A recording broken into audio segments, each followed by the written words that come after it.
Assalamualaikum warahmatullahi wabarakatuh. Salam kenal Bapak Ibu rekan pendidik semuanya.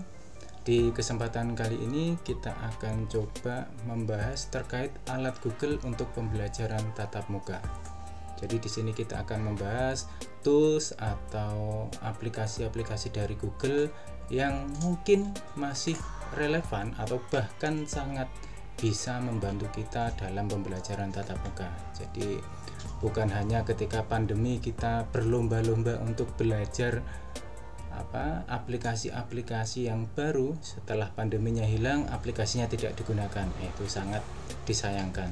Karena itu kita akan coba review kembali apakah kita bisa gunakan di awal tahun ajaran baru ini. Di awal saya coba akan memberikan sebuah grafik. Ini dari Edgar Dale terkait kerucut pengalaman. Nah, di sini disebutkan bahwa ada banyak tingkatan ketika seorang itu belajar. Yang pertama, ketika dia melihat sesuatu, membaca sesuatu, yang diingat hanya 10% dari yang dibaca. Ketika ditambahkan dengan suara, mendengarkan, misalnya Bapak Ibu ceramah atau memberikan penjelasan di depan kelas, itu naik menjadi 20%. Tapi ketika medianya ditambahkan lagi dengan gambar, video, atau melihat demonstrasi melalui YouTube atau media yang lain, maka pemahamannya naik menjadi 30%.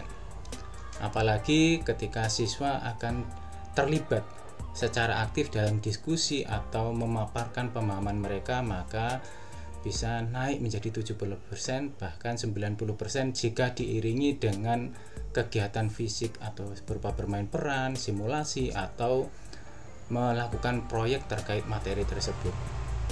Bapak Ibu pasti menyadari bahwa kerucut ini bisa dibilang sesuai ketika ada pembelajaran siswa jika dibandingkan ketika kita cuman memberikan pembelajaran secara manual dibandingkan dengan ada videonya, dibandingkan dengan siswa berdiskusi, apalagi ada prakteknya, pasti akan menghidupkan suasana kelas.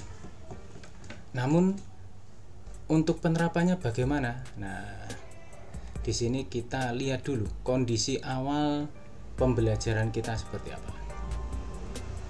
Di sini Bapak Ibu saya yakin pasti sudah mempunyai yang namanya akun Belajar ID. Di dalamnya ada Google Workspace for Education. Jadi akun Belajar ID adalah sebuah akun kerjasama dari Kemdikbud dengan Google yang menghasilkan akun khusus bagi pendidik, baik itu tenaga kependidikan, gurunya, bahkan muridnya. Jadi semua ekosistem pendidikan mempunyai akun ini selama orang tersebut terdaftar di data pokok pendidikan atau Dapodik. Di dalam akun Belajar ID ini disiapkan banyak sekali tools atau aplikasi yang mendukung. Di antaranya seperti Google Drive untuk penyimpanan, ada Google Doc di sini, ada Google Slide membuat presentasi seperti yang saya tampilkan ini, lalu ada Google Sheet, Google Form, Google Site, Google Classroom, ada Gmail, Google Meet, dan juga Google Chat. Semua ini adalah satu paket komplit yang ditawarkan oleh Google Workspace for Education yang dapat digunakan secara gratis dan juga sangat powerful untuk mendukung pembelajaran kita. Lalu yang kedua, apalagi yang kita miliki? Saya yakin semuanya meskipun tidak lengkap, ada minimal salah satu di antara tiga perangkat ini. Yang pertama adalah laptop atau Chromebook, yang kedua smartphone, yang ketiga proyektor, LCD proyektor.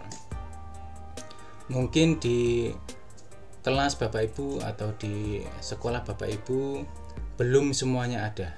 Nah, mungkin yang punya laptopnya gurunya saja, atau mungkin bahkan di sekolah tersebut tidak mengizinkan siswa untuk membawa smartphone, ada juga aturan seperti itu.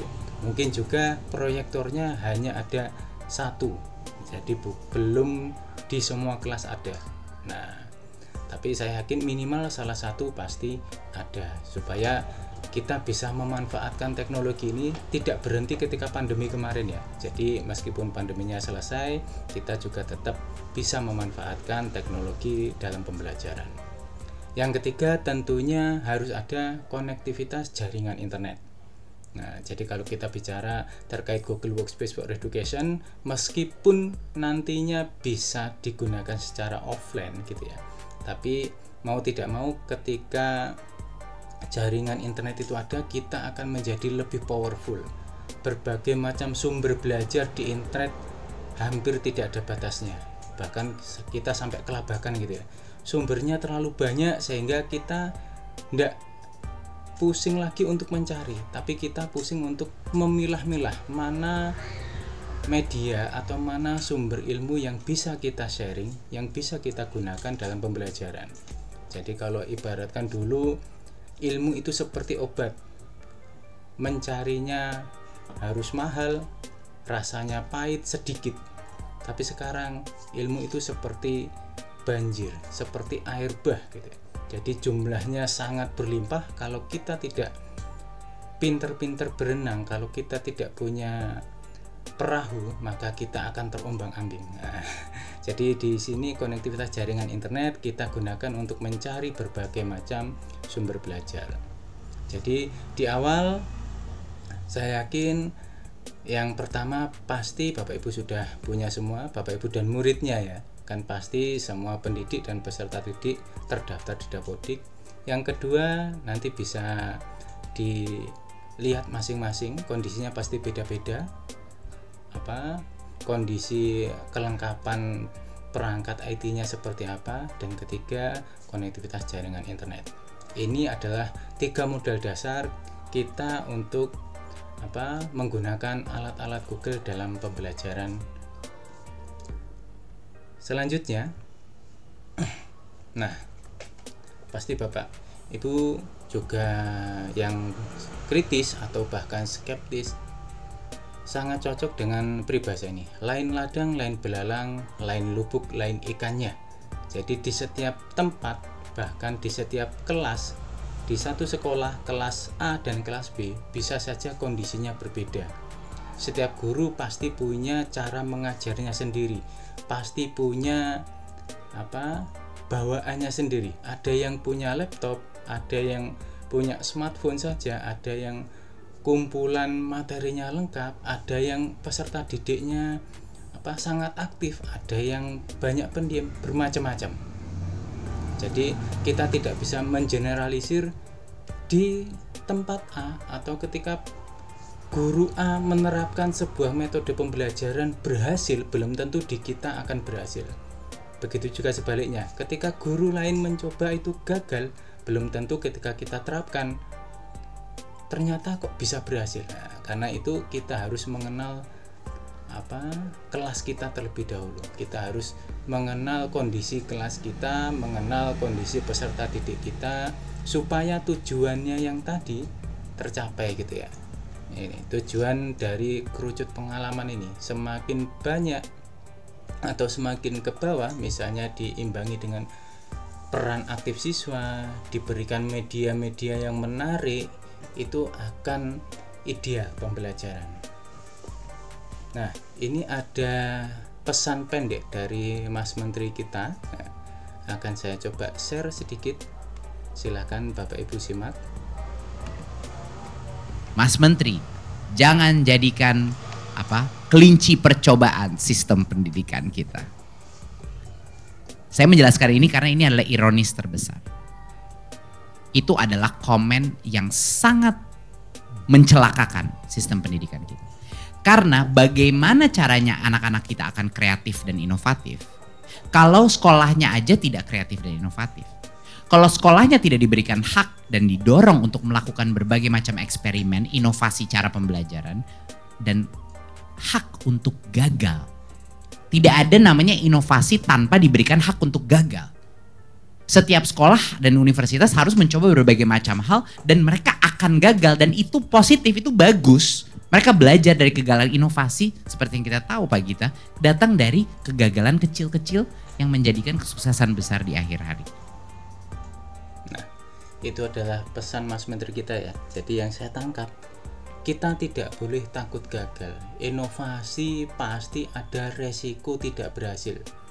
Jadi ketika banyak contoh-contoh praktek baik yang disebar ketika diterapkan oleh Bapak Ibu, kok saya tidak berhasil padahal orang lain berhasil. Nah, kita tidak boleh rendah diri gitu ya. Jadi kita harus melihat, oh itu berhasil di tempat yang seperti apa. Karena itu mungkin perlu ada sedikit penyesuaian ketika masuk di lingkungan belajar Bapak Ibu masing-masing. Nah, di sini nanti kita akan coba berikan beberapa tips bagaimana kita bisa mencoba gitu ya, menggunakan alat-alat dari Google, mencoba berbagai macam inovasi, mencoba berbagai macam kreasi media yang siapa tahu cocok bagi Bapak Ibu, cocok bagi peserta didik di tempat Bapak Ibu, seperti itu. Di sini kita akan memberikan 3 Mas contoh. Menteri, jangan jadi. Nah, aksi kita yang pertama, atau contoh tips bagaimana menggunakan Google Meet atau menggunakan salah satu tools dari Google. Ini kita contohkan menggunakan Google Meet di kelas tatap muka. Ini contoh praktek baik atau contoh metode pembelajaran yang mungkin nantinya bisa direview oleh Bapak Ibu. Kira-kira cocok enggak ya di tempat saya, di tempat kami gitu ya. Mungkin ketika Bapak Ibu mendengar pertama kali Google Meet, Google Meet itu kan untuk untuk meeting jarak jauh.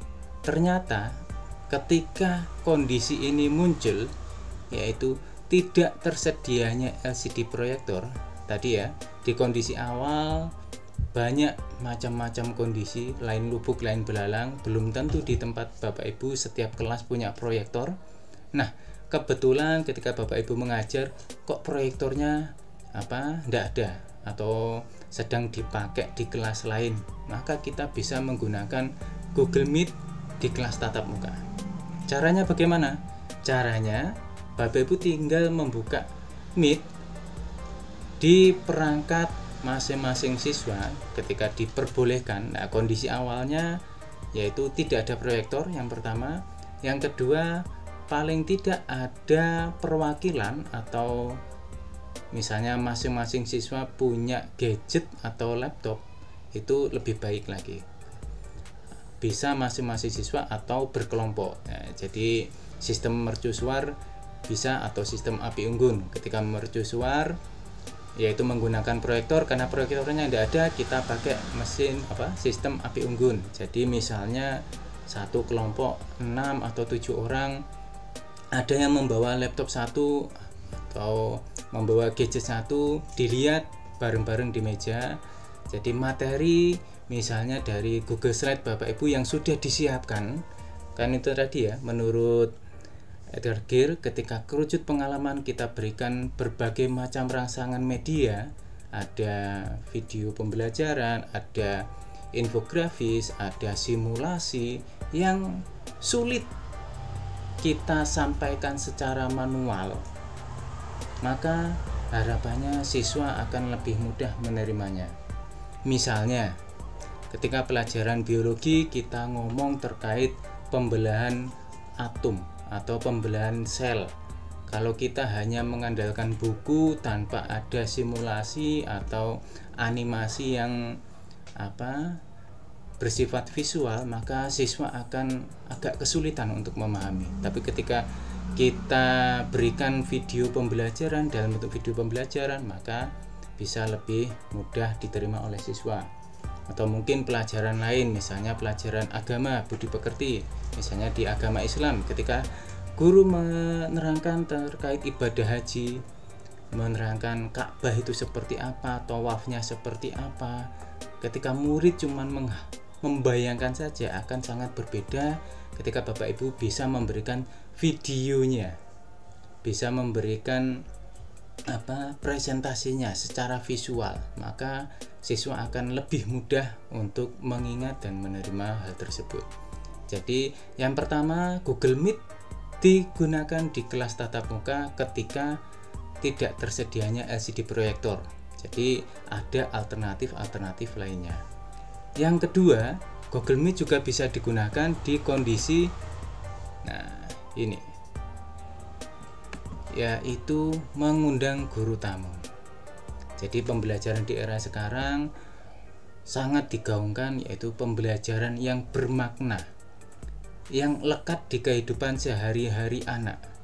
Jadi misalnya ketika kita ngomong terkait cita-cita, ada yang jadi dokter, ada yang jadi insinyur, jadi pegawai bank atau pegawai kantoran, jadi polisi atau tentara.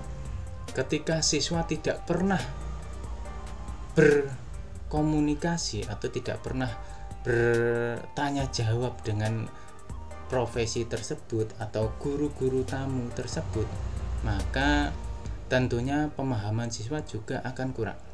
Sebagai contoh, di sekolah anak saya misalnya ada ketika pelajaran bahasa Inggris mengundang guru tamu yang native speaker. Jadi speakernya langsung dari luar negeri. Ketika kita menggunakan Google Meet ini tidak ada lagi halangan jarak, halangan waktu. Selama waktunya sepakat jam berapa sampai jam berapa, insya Allah dan saya yakin banyak sekali yang support di pendidikan kita. Jadi misalnya Bapak Ibu menerangkan terkait kesehatan, kalau yang bicara pakarnya langsung seorang dokter pasti akan lebih kredibel, lebih valid. Murid-murid juga pasti akan lebih antusias. Ketika bertanya terkait keamanan negara, yang menjawab adalah seorang tentara, pastinya juga lebih mendalami. Dan di sini saya juga yakin para profesional atau para pekerja-pekerja tertentu ini pasti tidak akan mengalami kesulitan yang berarti ketika dimintai tolong untuk menjadi guru tamu atau memberi sambutan, masukan atau apapun yang terkait pembelajaran. Dan ini untuk contoh praktek baiknya, misalnya dari wali murid siswa, saya kan juga pasti beragam-ragam profesinya. Nah, itu juga bisa dimulai dari situ, mengundang salah satu wali murid yang profesinya menarik untuk dikenalkan ke siswa supaya pembelajaran kehidupan nyatanya itu lebih terasa, juga bisa menggunakan aksi ini. Yang pertama yaitu menggunakan Google Meet di kelas tatap muka, bisa digunakan untuk dua tujuan atau dua kondisi ini. Selanjutnya ada ragam kedua. Nah, di sini kita ngomong terkait kompetensi 4C di kelas. 4C itu kalau kita ngomong 4C pasti tidak jauh dengan kompetensi abad 21. Yang seperti apa? Nah, ini 4C adalah gabungan dari ada komunikasi, kolaborasi, creativity, critical thinking.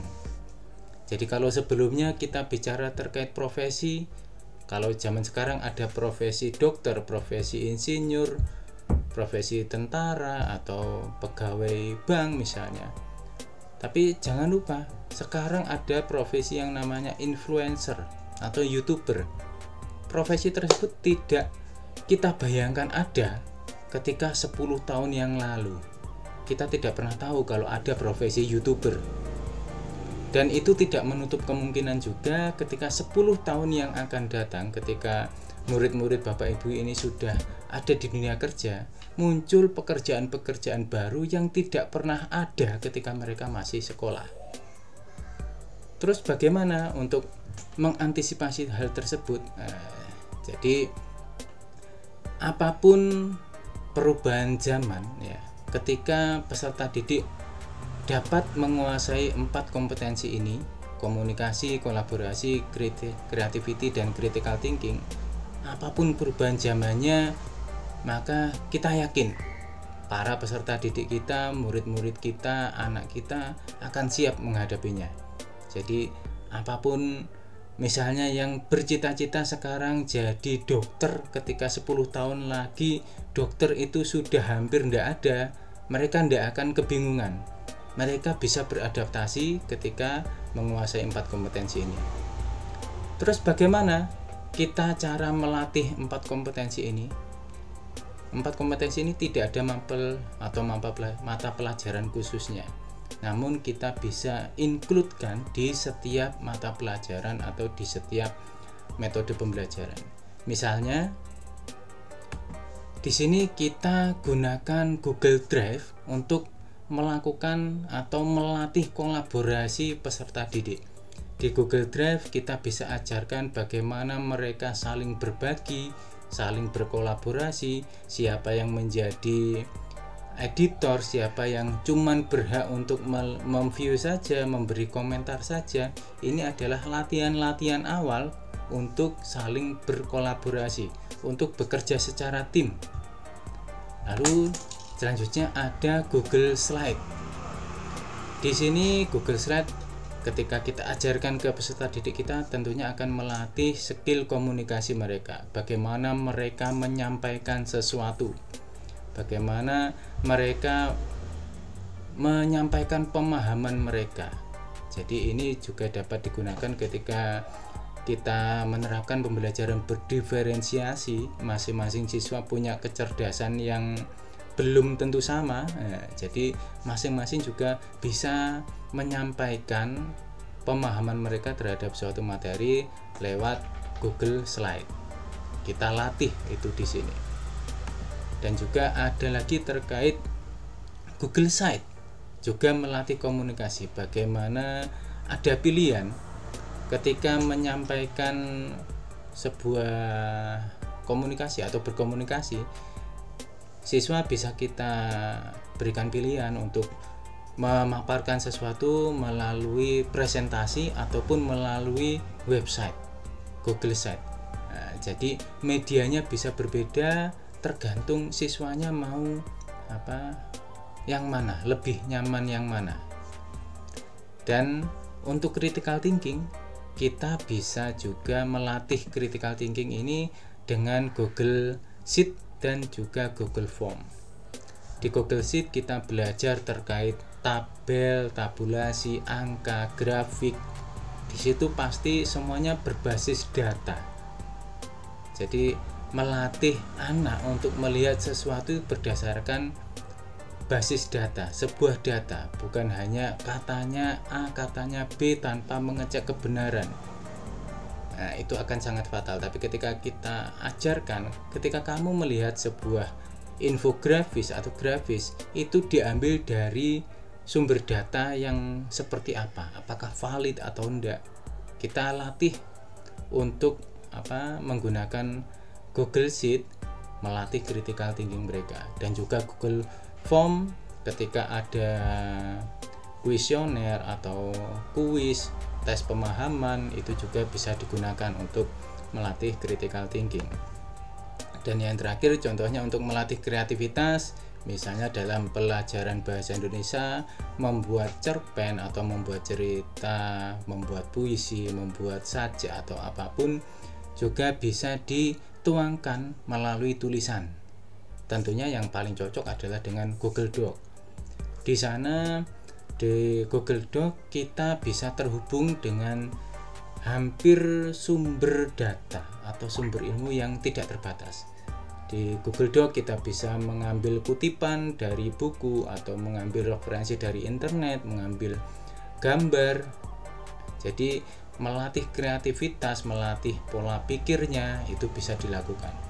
Dan ini juga bisa dilakukan saling terkaitan. Misalnya melatih kolaborasi bisa dengan Google Drive, dengan Google Doc, Google Slide, kita kombinasi juga bisa. Jadi alat Google ini sangat powerful untuk melatih kompetensi 4C di kelas, di pembelajaran kita. Apapun mata pelajarannya, saya yakin semuanya bisa dikombinasi dengan alat atau tools dari Google ini.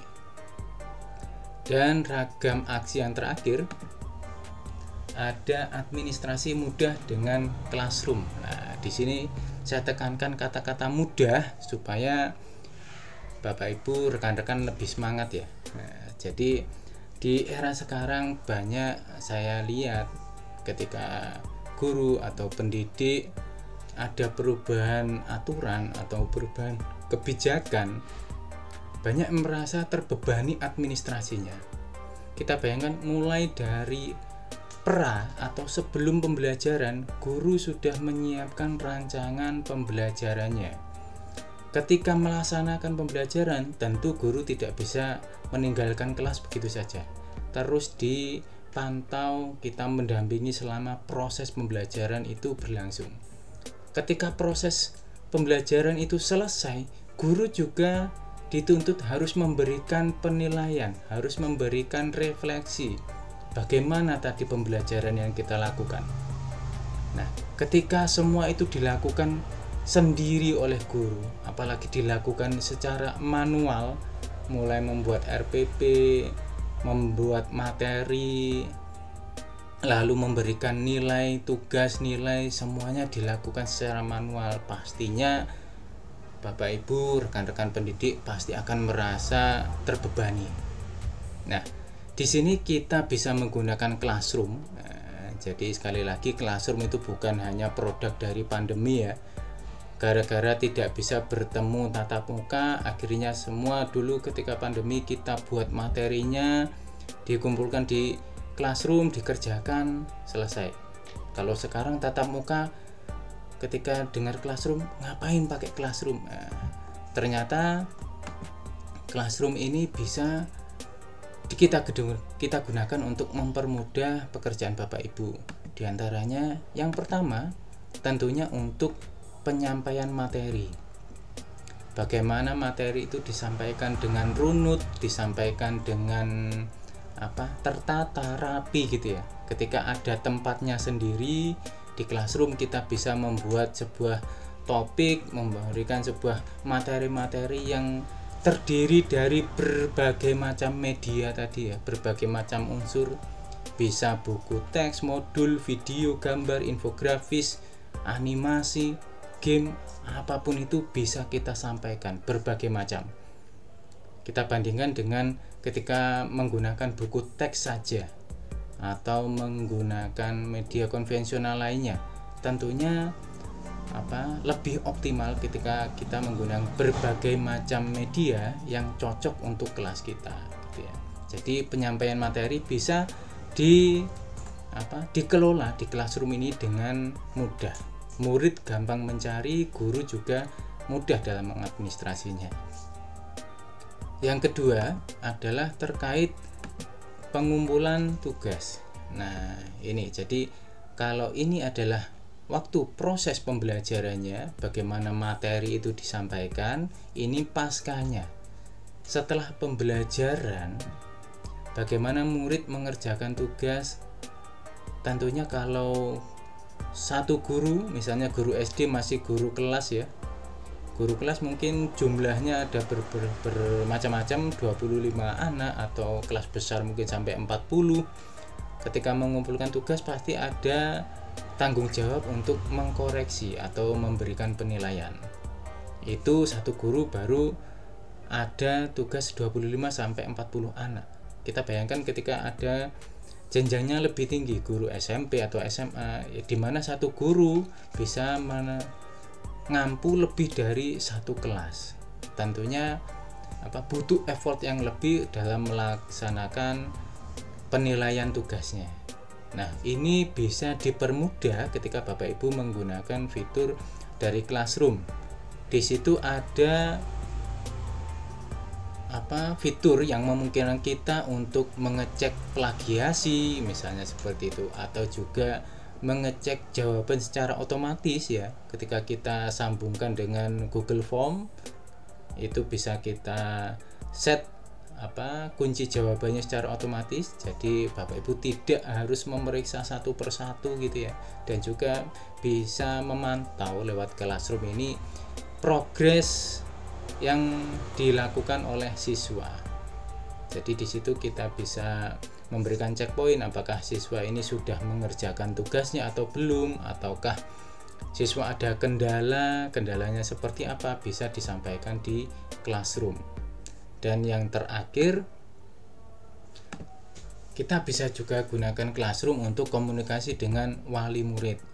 Jadi ini fitur tambahan yang mungkin jarang digunakan, tapi ketika orang tua menuntut untuk tahu anak saya di sekolah seperti apa, lalu apa yang bisa dibantu oleh orang tua, maka fitur ini bisa menjembatani antara guru, murid dengan orang tua.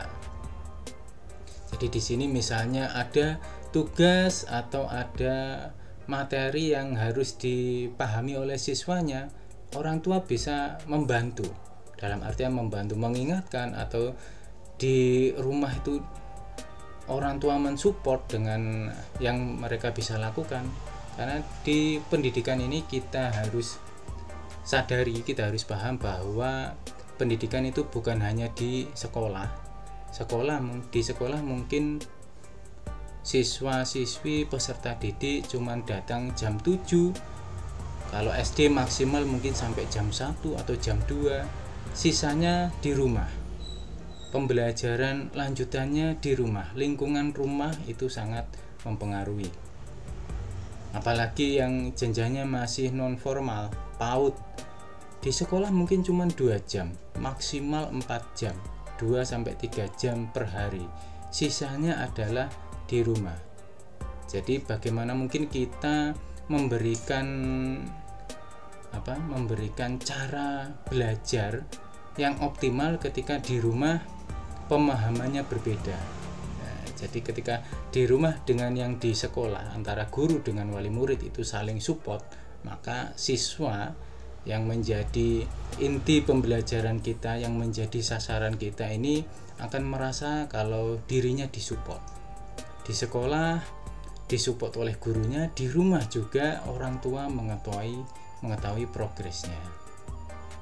Jadi mungkin itu beberapa tips dari saya bagaimana kita menggunakan media pembelajaran atau tools dari Google untuk pembelajaran tatap muka. Jadi saya harap di sini seperti pesan Mas Menteri tadi ya, inovasi apapun itu harus diberikan ruang untuk mencoba, jangan takut gagal. Jadi ketika Bapak Ibu belum pernah menggunakan strategi ini, misalnya menggunakan Google Meet untuk mengundang guru dari luar, Google Meet untuk pembelajaran tanpa proyektor, atau pakai Google Classroom, atau yang kedua adalah melatih kompetensi 4C. Jangan takut gagal. Selama tujuan kita baik, sudah direncanakan dengan baik, apapun hasilnya itu adalah keberhasilan. Jadi misalnya kurang optimal, kita tinggal refleksi lagi. Kita lihat apa yang kurang, apa yang bisa kita kerjakan lebih baik, maka kita kerjakan bersama-sama. Mungkin itu sedikit sharing kali ini dari saya. Terima kasih banyak, semoga bermanfaat. Wassalamualaikum warahmatullahi wabarakatuh.